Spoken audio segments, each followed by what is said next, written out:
Anurag. I'm a medical doctor and ex-military officer. I was a major of the Army Medical Corps, Indian Army. Thereafter, I did my MBA from HEC Paris, a top European business school. The GMAT exam takes some intensive preparation. Ended up with a 750 on the GMAT. In my case, things were complicated by the fact that I was sitting in the mountains mostly. I was sitting in the mountains in Sikkim. I remember once while preparing, sometime I was preparing sitting in a firing range, a military firing range, preparing for this stuff. So things can get complicated. I was president of the healthcare club at HEC Paris, and we have a huge MBA tournament there held every year. It's called MBAT. I think it's the biggest one in the world. Besides, like big companies, McKinsey, BCG, Bain, Deloitte, etc., they come, they hold their own cocktail parties and introductions and stuff. And these are taught by senior industry professionals. I mean, they have been CEOs and presidents and VPs of companies or founders of big startups, etc. They're not your routine academic faculty. They bring entirely different insights, business insights. Hello, hustlers. Welcome back to our channel. Today with us we have Dr. Anurag sir, who is MD MBA. And in this session today we will be deep diving in his journey and his role as a consultant. So welcome Dr. Anurag sir to our channel. So I am Ahmed, the host of Medhustlr. So this was a very short introduction from my side about you. I would like you to introduce to our audience. Thank you, Ame. Great to be meeting you and great to be speaking to all our audience. So I'm Anurag. I'm a medical doctor and ex-military officer. I was a major of the Army Medical Corps, Indian Army. Thereafter, I did my MBA from HEC Paris, a top European business school, and with an exchange semester at the University of New South Wales in Sydney, Australia. And now I work as a strategy consultant. I mean, over the past 1 year or so, I've been working as a strategy consultant, currently based in Casablanca, Morocco, where I work on a lot of uh, consulting projects on the healthcare side, on social impact, and various government projects. Previously, I've also done similar projects in Australia for a top American firm and top Canadian firm, besides heading a startup based on African medical edutech as CEO. So that's in a nutshell about me. And great to talk to you, Amay. Thank you, thank you. That was a very good introduction, sir. So we will be deep diving in this session now. So the very first question that I want to ask you, what was your trigger point or what was your thought when you tried to transition from the clinical to the non-clinical side of the healthcare? Okay, so in my case, I mean, it was nothing about on the clinical side or non-clinical side. I mean, I have always been brought up and groomed for leadership since my school days, etc. Even then, I went to Armed Forces Medical College, AFMC Pune, and even there, I was in a lot of leadership positions as a student. And thereafter, in the army, I had the opportunity. I thank all my seniors for that to be in a lot of leadership opportunities, both for the medical side of things, the Army Medical Corps, and also I served with a lot of very prestigious infantry units, fighting arms units. I served in like places like Kashmir and Sikkim, etc. And because of that, you develop your leadership skills. And of course, so it was a decision on my part. I realized at some point that this is what I enjoy more, taking on responsibilities, leadership, etc. And this is what I am good at as well. And also, I mean, my supervisors, my commanding officers in the military, etc., always encourage me to do that. So, I mean, for me, getting an MBA was the natural transition, a natural kind of follow up where leadership is important and respected. And yes, consulting is something I chose because it gives you a very broad scope, very broad domain. Like I said before, I work not only on healthcare projects but also on other facets of healthcare, such as healthcare financing or strategizing for reforms in the national healthcare system, for example, or even like social impact projects. I was doing some of these for the government of India. We have something called Operation Sadbhavna. I can speak about it later, but now I'm all doing that on the policy or strategy side of things. Yeah, and so that was it for me. All right, sir. Thank you so much for the wonderful insights. So what is healthcare concerning according to you? As per me, healthcare consulting is advisory services and as well as strategy services, giving a direction, problem solving, a structure, following a very structured approach, and giving final guidelines to a client. A client can be somebody which is an organization that is a corporate organization, can be a non-profit, even a small one, or a very big multinational NGO, such as organizations like Bill and Melinda Gates Foundation, Clinton Health Access Initiative, for example, or even national governments or provincial governments, or even say uh, intergovernmental bodies like say WHO or UNICEF or organizations like that. So healthcare consulting involves consulting for all these various kinds of entities, and there are various sub facets of healthcare consulting as well. Like there is life sciences consulting, which is there's pharma consulting, which is more focused on molecules and drugs. There is healthcare consulting per se, which is more focused on the healthcare reforms, healthcare strategy, reorganization of the healthcare policy side of things, for example. So various facets on it. There can also be, like I said, healthcare supply chain related consulting, or healthcare finance related consulting, or even health tech consulting. For example, when I was in Australia, so I was working with the University of New South Wales, one of the top universities there, and I was working with the biomedical engineering department on a project to design a grant breakthrough for novel breakthrough in biomedicine, actually. So various facets of. All right. The one of the follow-up question I was going to ask you, what was the different domains in healthcare consulting? Okay. So you have answered this in the same question. So thank you so much. So what do you think, sir? What is the demand of medicos in healthcare consulting? I think there's a lot of demand for medicals in healthcare consulting, medical doctors, dentists, even even pharmacists, people with MD degree, dental degree, PharmD degree, even PhDs, for example, who work in the biomedical sciences or allied medical sciences related research, for example. There's a lot of demand because they may or may not have worked in consulting per se previously, but there are a lot of transferable skills because they have the domain knowledge, domain expertise as their domain. So yes, there is demand. All right, sir. Sir, also as you have successfully transitioned your career, so if one wants to go into healthcare consulting, what do you think is the roadmap considering the academics? What all are the entrance examinations, internships, and placement? Everything on the way you can mention.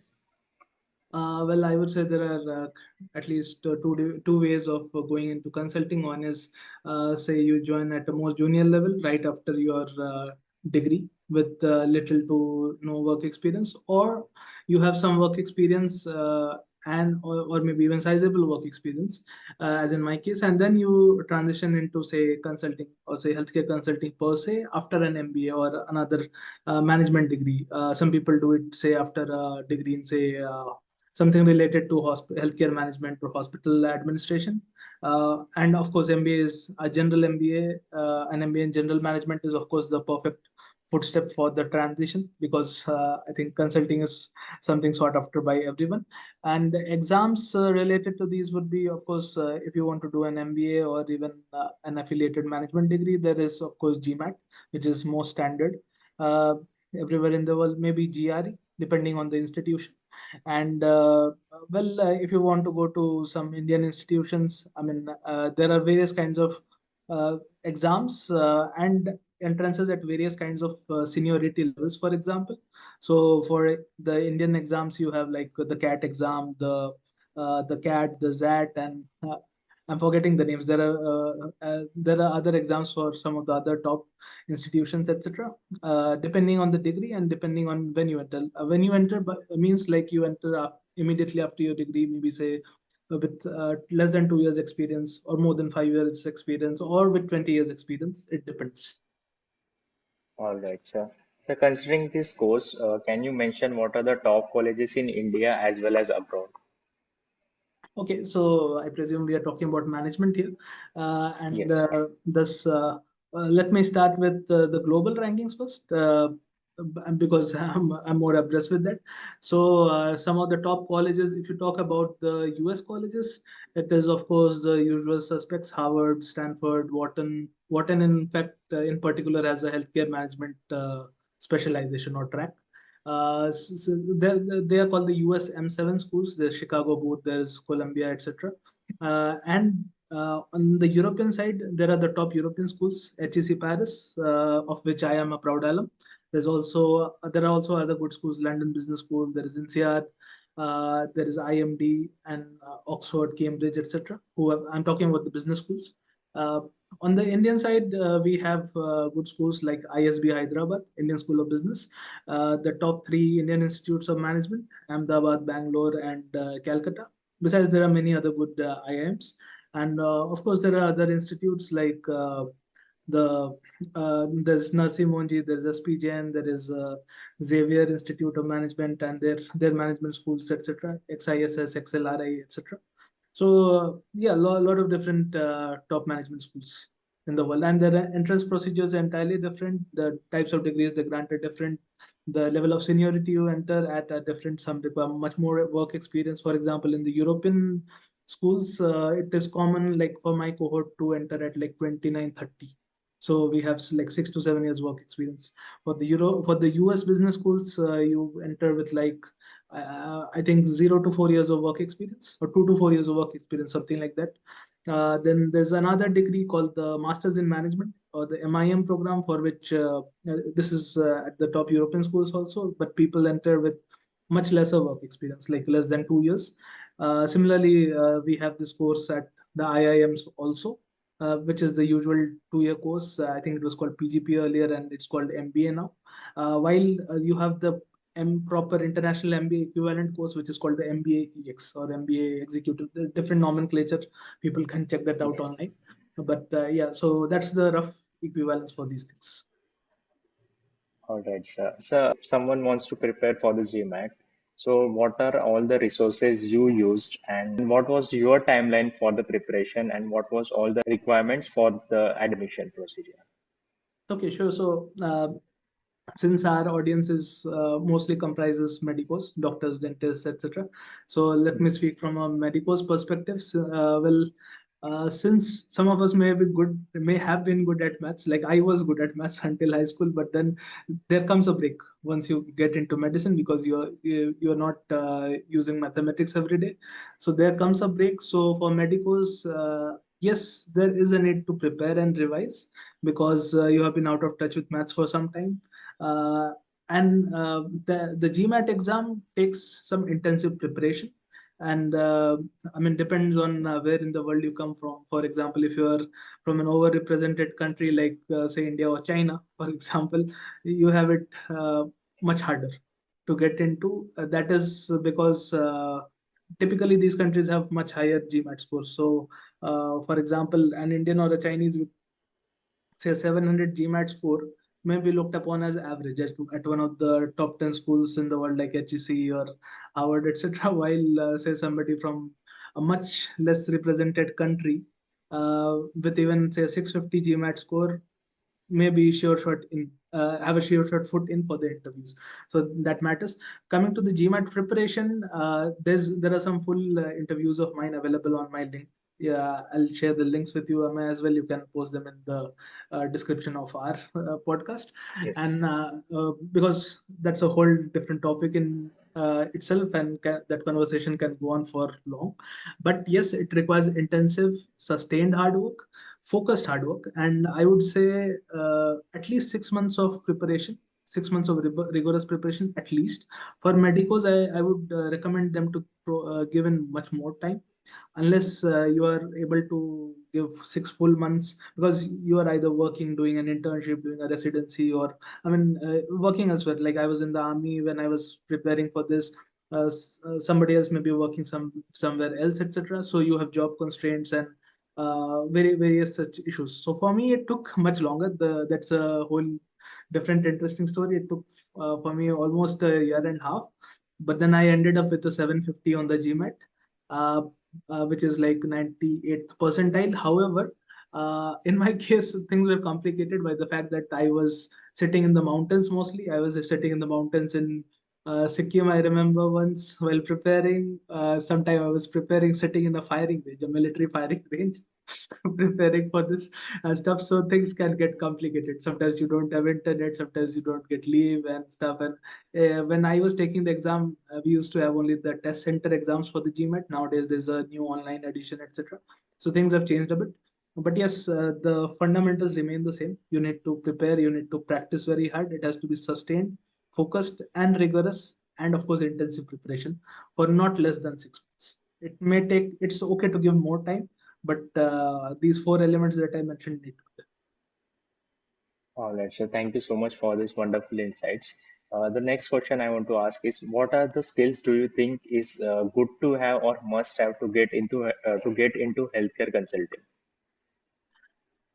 Okay, so to get into healthcare consulting, first I'll say for consulting in general, good to have skills are say problem solving skills, being able to follow a structured approach to things, out of the box thinking or creativity as we call it, while also being attentive, attention to detail that we say, being able to communicate well because if you get into consulting, you'll be communicating with partners, with collaborators, with clients, with stakeholders, etc.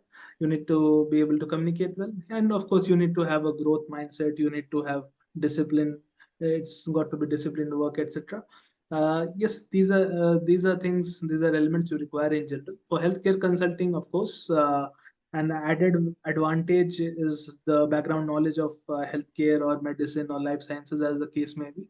Whatever background you're coming from, if you're a doctor or I am sorry if I skipped nurses because there's no reason nurses cannot, somebody with a nursing degree cannot make the switch. It's a little more hard work, just that it's so whether you're coming from a medical background or a nursing background or a background in say dentistry or with a PhD or a master's in something related to life sciences, yes, it's absolutely doable.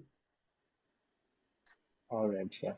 So we will be going in your MBA life. So what was your thought to opt for HEC Paris?